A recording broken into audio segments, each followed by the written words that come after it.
अपने भाई को फोन लगाइए। आप 5 साल खामोश रहीं, लेकिन अब चुप रहेंगी तो गलती होगी। कॉल कीजिए।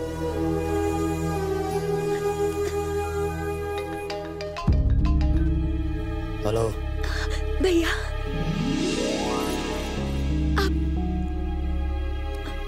भैया 1 मिनट गजा आपसे बात करेंगे। बात कीजिए। बच्चों की परवरिश के लिए प्रॉपर्टी या पैसे की जरूरत नहीं, उन्हें बस उनके पापा चाहिए। माफी मांगने से गजा की हार हो सकती है, पर एक बाप की जीत होगी। सॉरी कहने में ही सबकी भलाई है।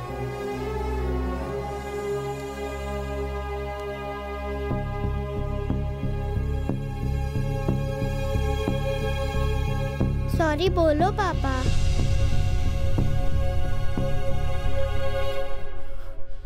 सॉरी शंकर। सॉरी मत बोल गजा।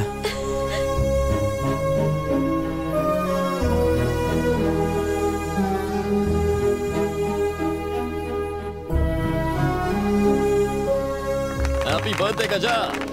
ये भाई के कुछ ज्यादा ही पास आ रहा है। वो पास नहीं आ रहा है, तुम दूर जा रहे हो। अरे 5 साल की टेंशन को तुमने 5 मिनट में सॉल्व कर दिया। ये होता असली फ्रेंड। मजा आ भी गई। ईश्वर, आज तक आपने ईमानदारी की राह पर चलने में मेरी सहायता की।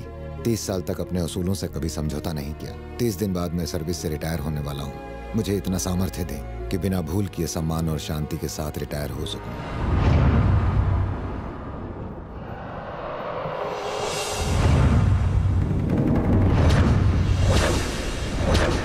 मॉल का कंस्ट्रक्शन रुक गया, ये मिनिस्टर साहब को कैसे बताऊं? मिनिस्टर साहब का फोन है सर। सर काय झालं रे? साइन हो गया क्या?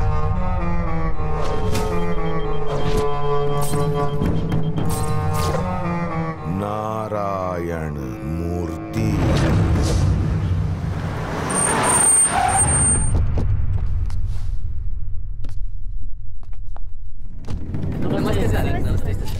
हाँ नमस्ते नमस्ते नमस्ते। हाँ सर नमस्ते। पेट के अंदर खजाना छुपा है क्या? खाए हैं। इकडे नारायण मूर्ति कुठे आहे? आइए सर मिनिस्टर साहब आए हैं। मिनिस्टर साहब, सर नमस्ते सर। आपने क्यों तकलीफ की? मुझे बुला लेते। बैठिए बैठिए सर। सर आपकी फाइल ये रही। अब तो साइन करना ही पड़ेगा। हाँ sorry, 1 minute sir. Sir actually approved plan के अकॉर्डिंगली बिल्डिंग की हाइट 50 मीटर से ज्यादा नहीं हो सकती, लेकिन आपकी बिल्डिंग की हाइट 80 मीटर है। कॉमन एरिया में 40% स्पेस चाहिए, पर अभी 20% से भी कम है। सेटबैक एरिया 6 मीटर होना चाहिए, आपने 2 मीटर से भी कम रखा है। आप खुद चेक कर सकते हैं सर। मॉल के वेस्ट साइड में एक स्कूल है और ईस्ट में पेट्रोल पंप है, साउथ में एक हॉस्पिटल है। बिल्कुल सेंटर में है ये, मॉल के लिए जबरदस्त। भगवान न करे कल को कोई फायर एक्सीडेंट हो जाए तो फायर ब्रिगेड के व्हीकल्स के लिए जगह ही नहीं मिलेगी। एक तरफ पेट्रोल पंप है, स्कूल है जहां हजारों बच्चे पढ़ते हैं, मॉल में भी हजारों लोग आएंगे। कल कोई एक्सीडेंट हो जाता है तो लोगों की जान जा सकती है सर। इतने सारे प्रॉब्लम जानने के बाद मेरा साइन करना गलत होगा। काय बोलतो? इतने प्रॉब्लम है तो फिर ट्रैफिक ने, पुलिस ने, अर्बन डेवलपमेंट डिपार्टमेंट ने बिना देख के साइन कर दिया क्या? मैं भी साइन करूं क्योंकि उन्होंने गलत काम किया है। अरे डोका फिरले काय तुझं? खुद को सुप्रीम कोर्ट का जज समझता है या फिर बिल पास करने वाला प्रेसिडेंट है? आफ्टर ऑल तू एक सरकारी नौकर है। चल सही कर। I am really sorry sir. आपने मुझसे कहा, दूसरों ने साइन कर दिए, अब मैं कुछ कहता हूँ। एक ऑफिसर इलीगल काम करता था, उसने बेकार स्कूल बसों को चलने का परमिट दिया। ब्रेक फेल होने से उन बसों का एक्सीडेंट हुआ, सैकड़ों बच्चों की जानें गईं। एक्सीडेंट में हुई मौतों का असली जिम्मेदार वो ऑफिसर है जिसने परमिट दिया। क्यों? किसी ने कुछ पैसों से उसका साइन खरीदा और उसने बच्चों की मौत पर साइन कर दिया। अंग्रेजों के राज में बने हुए कई पुल आज भी वैसे ही खड़े हैं जैसे वो सैकड़ों साल पहले खड़े थे, लेकिन हमारे करप्ट बिल्डर्स के बनाए हुए पुल बनने से पहले ही गिर जाते हैं। क्यों होता है ऐसा? उन बेईमानों की वजह से जिन्होंने ईमान बेचकर साइन किए। सरकारी अधिकारियों के साइन को कभी कम मत समझना सर। अगर सीधे शब्दों में समझाऊं तो चाहे किसी के जन्म का प्रमाण पत्र हो या किसी के जिंदा रहने का प्रमाण पत्र, चाहे किसी के मरने का ही सत्यापन क्यों ना करना हो, उसके लिए एक सरकारी अधिकारी का साइन चाहिए होता है। जिसका मतलब है एक साइन की अहमियत तय करती है कि किसी इंसान का पास्ट, फ्यूचर और प्रेजेंट क्या होगा। एक सरकारी अधिकारी का साइन उस सरकार से कहीं ज्यादा बड़ा होता है जो हर 5 साल में बदल जाती है, लेकिन उस साइन का महत्व हमेशा रहता है। कानून जनता के लिए बनाए जाते हैं, न कि आप जैसे कुछ लोगों के लिए। 23 साल की ईमानदारी को आपके लिए नहीं छोड़ूंगा। नमस्ते, चले जाइए यहाँ से। तू जानता है किससे बात कर रहा है? तुझे पता है तू किससे बात कर रहा है? 25 साल से पॉलिटिक्स में हूं, लेकिन इतना ईमानदार ऑफिसर आज तक नहीं देखा मैंने। कितना सॉलिड समझाया कि साइन क्यों नहीं कर सकता। अब यह हमारे कमीनेपन पर निर्भर करता है कि इसे साइन कैसे करवा ले। ये साइन करेगा? जरूर करेगा। परत भेटूया साहब।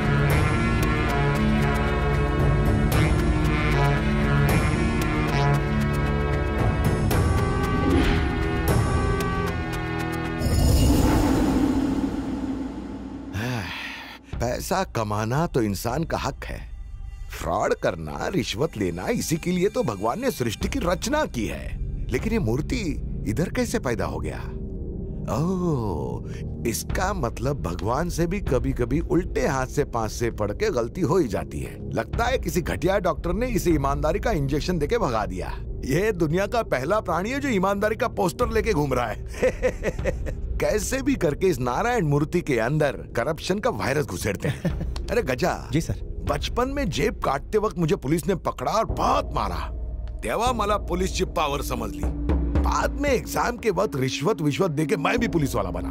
एकदम स्टाइल में मैंने पुलिस स्टेशन में एंट्री मारा तो वहां के एमएलए ने मुझे थप्पड़ मारा। तेव्हा मला एमएलए ची पावर समझ ली। फिर टिकट खरीद के बूथ कैप्चर करके मैं भी एमएलए बना। लेकिन उन्होंने मुझे छोटी सी असेंबली में बिठा दिया। मैंने स्पीकर को पूछा क्यों, तो वो बोले तो मिनिस्टर नहीं है ना, मडून में मिनिस्टर बन लो। लेकिन आज उस ऑफिसर ने मुझे मेरी औकात दिखा के जीरो बना दिया। मेरे पास पैसा है, प्रॉपर्टी है, पावर है, पर उसके पास ईमानदारी का फुगा है जिसकी हमें हवा निकालनी है। ईमानदारी चुभती है। उसके दामन पे ऐसा दाग लगाऊंगा कि 30 साल की ईमानदारी चूर चूर हो जाएगी। मुझे फाइल पर उसकी साइन चाहिए। सही पाइजे। आप बेफिक्र होकर दिल्ली जाइए, उसे मैं देख लूंगा। अरे यार, ये रजिस्ट्रार के ऑफिस में सिर्फ मोटे पेट वाले अंकल नजर आते हैं। नहीं ऐसा नहीं। लड़की वड़की नहीं आती। कहाँ घूम रहे हो आजकल तुम लोग? हाँ गाइस, तुम तो बहन जी से बॉलीवुड की हीरोइन बन गई हो। ए, अपना हीरो कहाँ है? लोकेशन अच्छी है इसीलिए जमीन खरीदी ना सर। ये तो मानना पड़ेगा, पिघलने वाले चॉकलेट की तरह किसी को भी लालची बना देता है। लेकिन इसका प्रॉब्लम क्या है? इतनी हॉट आइटम इसे लाइन मार रही है पर इसे कोई फर्क ही नहीं पड़ता। सूर्या किसी से प्यार करता है। प्यार करता है? कौन है वो? मुझे नहीं पता। तुम्हें नहीं पता? उसको भी नहीं पता है। उसे भी नहीं पता? मतलब? एक्चुअली पापा ने एक लड़की पसंद की है, लेकिन सूर्या को उसके बैक साइड से ही प्यार हो गया है। बैक देख के प्यार हो गया? ये बैक ही तो मेन प्रॉब्लम है। सॉल्व हो गई प्रॉब्लम।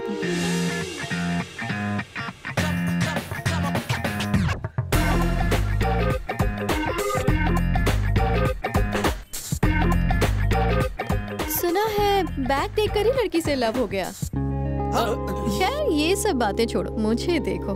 वैसे लड़की का बैक देखना बैड मैनर्स होती है, फ्रंट देखना है।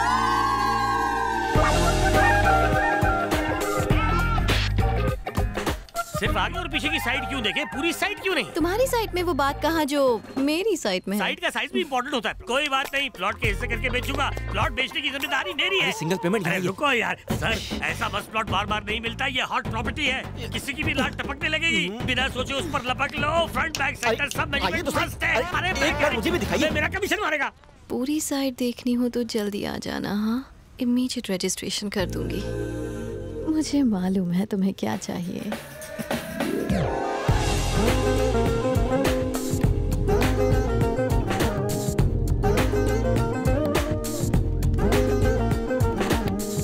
कुछ कहना है? क्या कहूँ, अपना रंगीन चश्मा देकर बहुत बड़ी गलती की। तुम्हारा सादा चश्मा ही ठीक था।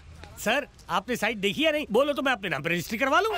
इन्हें साइट पसंद है, इनके नाम से रजिस्ट्री करवा लो। मैडम मेजरमेंट कोई भी हो, आप यस बोलिए, मैं अपने नाम पे बुक करवा लूंगा। रजिस्ट्री तो होगी, लेकिन सिर्फ सूर्या के नाम पर। मेरा नाम प्रसाद है। सिंगल पेमेंट में रजिस्ट्रेशन।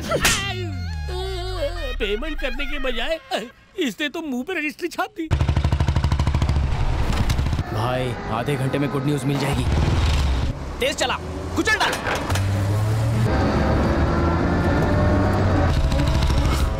अरे ठोक! बच गया। सूर्या कहां से आ गया? अबे साइड ले, साइड ले।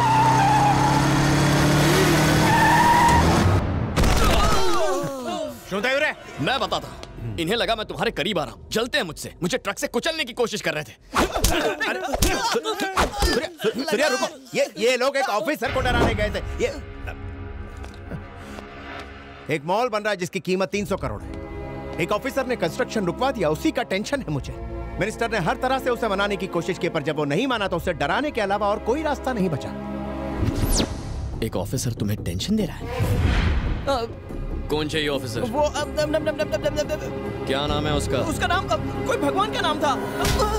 नाम मैटर नहीं करता। गजा, उसकी तरफ से बेफिक्र हो जाओ, आज से वो मेरा टेंशन है। पापा हमेशा कहते हैं प्रॉब्लम सॉल्व करने का एक फॉर्मूला है, और वो है साम दाम दंड और भेद। क्या समोसा? ना समोसा है ना चटनी है। साम दाम दंड और भेद। नंबर 1, साम मतलब हमें उसकी तरफ दोस्ती का हाथ बढ़ाना चाहिए। कोशिश की थी, नहीं माना तो उड़ाने के। आइटम नंबर 2, दाम। वो क्या होता है? एसी, कार, फ्लैट, बंगलो उसे गिफ्ट में दे दो या फिर पैसे दे दो। वो लालची नहीं हुआ तो? उसकी कोई फैमिली तो जरूर होगी। मम्मी जरूर होगी। तो उसकी फैमिली को लालच दो ना। उसकी फैमिली को लालच दो। सूर्या ने जो कहा वो करो। देख रहा है गोलू, टाइम पे ऑफिस जाता है। थैंक्स। हे, वो मेरा हेडफोन है। अरे पागल, क्या तेरा क्या मेरा? हाँ? जो तेरा था अब मेरा है। रुको।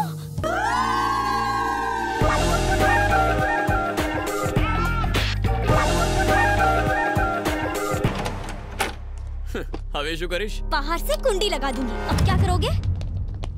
मेरे पास हेडफोन है, मैं म्यूजिक सुनूंगा। पुराना फ्रिज बाहर निकाल के फेंको, उसकी जगह नया रखो। अबे तू मुहूर्त का वेट कर रहा है क्या? इसको टेबल पे रखना। टीवी को दीवार पे टांग। अरे जल्दी जल्दी रखो। कौन है आप लोग? कहीं गलत एड्रेस पर तो नहीं पहुंच गए आप लोग? ये मिस्टर नारायण मूर्ति का घर है ना? हाँ, उन्हीं का। सही जगह। हम बिल्कुल सही जगह पर आए हैं आंटी। नारायण जी ने हमारी शॉप से 1.5 रुपए का शैम्पू खरीदा था। एक लकी ड्रॉ में उन्होंने ये सब कुछ जीता। आप सच कह रहे हैं? वैसे वो शैम्पू तो 8 आने का भी नहीं था। गिफ्ट कमाल के हैं। बेटा, पापा को फोन करो। रहने दीजिए माँ जी, उनको क्यों डिस्टर्ब करना? हम गिफ्ट रखवा देंगे। अरे आप समझे नहीं, उनसे वो सड़ेला शैम्पू और मंगवाऊंगी। उसकी फैमिली को लालच दो। उसने सही कहा था। कौन है आप लोग? आप अभी तो गए थे, इतनी जल्दी ऑफिस से आ भी गए? आज संडे है ना? पता नहीं सकता था कि आज संडे है। आप भी कमाल करते हैं सर। बाजार जाना है तो स्टाइल से जाना चाहिए। आप ऑफिस के कपड़े पहनकर चले गए। कंफ्यूजन में और कंफ्यूजन बढ़ा दिया। तुम्हें यहाँ किसने भेजा है? आपने लकी ड्रॉ में ये सब कुछ जीता है सर। किसने भेजा है?